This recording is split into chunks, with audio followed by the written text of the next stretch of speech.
दोस्तों, संतान सप्तमी का व्रत माताएं अपनी संतान की लंबी आयु की प्राप्ति के लिए रखती हैं। यह व्रत स्त्रियां पुत्र प्राप्ति की इच्छा हेतु करती हैं। यह व्रत संतान के समस्त दुख परेशानी के निवारण के उद्देश्य से किया जाता है। संतान की सुरक्षा का भाव लिए स्त्रियां इस व्रत को पूरे विधि विधान के साथ करती हैं। दोस्तों, आइए जानते हैं संतान सप्तमी व्रत कथा। संतान सप्तमी व्रत की कथा पति पत्नी साथ मिलकर सुने तो अधिक प्रभावशाली माना जाता है। इस व्रत का उल्लेख श्री कृष्ण ने युधिष्ठिर के सामने किया था। उन्होंने बताया, यह व्रत करने का महत्व लोमेश ऋषि ने उनके माता पिता देवकी एवं वासुदेव को बताया था। माता देवकी के पुत्रों को कंस ने मार दिया था, जिस कारण माता पिता के जीवन पर संतान शोक का भार था, जिससे उभरने के लिए उन्हें संतान सप्तमी व्रत करने को कहा गया।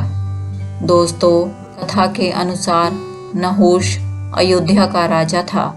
उसकी पत्नी का नाम चंद्रमुखी था। चंद्रमुखी की एक सहेली थी जिसका नाम रूपमती था। वो नगर के ब्राह्मण की पत्नी थी। दोनों ही सखियों में बहुत प्रेम था। एक बार वे दोनों सरयू नदी के तट पर स्नान करने गई। वहां बहुत सी स्त्रियां संतान सप्तमी का व्रत कर रही थी। व्रत की कथा सुनकर इन दोनों सखियों ने भी पुत्र प्राप्ति के लिए इस व्रत को करने का निश्चय किया। लेकिन घर आकर वे दोनों भूल गई। कुछ समय बाद दोनों की मृत्यु हो गई और दोनों ने पशु योनि में जन्म लिया। कई जन्मों के बाद दोनों ने मनुष्य योनि में जन्म लिया। इस जन्म में चंद्रवती का नाम ईश्वरी एवं रूपमती का नाम भूषणा था। ईश्वरी राजा की पत्नी एवं भूषणा ब्राह्मण की पत्नी थी। इस जन्म में भी दोनों में बहुत प्रेम था। इस जन्म में भूषणा को पूर्व जन्म की कथा याद थी, इसलिए उसने संतान सप्तमी का व्रत किया, जिसके प्रताप से उसे 8 पुत्र प्राप्त हुए। लेकिन ईश्वरी ने इस व्रत का पालन नहीं किया, इसलिए उसकी कोई संतान नहीं थी। इस कारण उसे भूषणा से ईर्ष्या होने लगी। उसने कई प्रकार से भूषणा के पुत्रों को मारने की कोशिश की, लेकिन उसके भूषणा के व्रत के प्रभाव से उसके पुत्रों को कोई क्षति न पहुंची।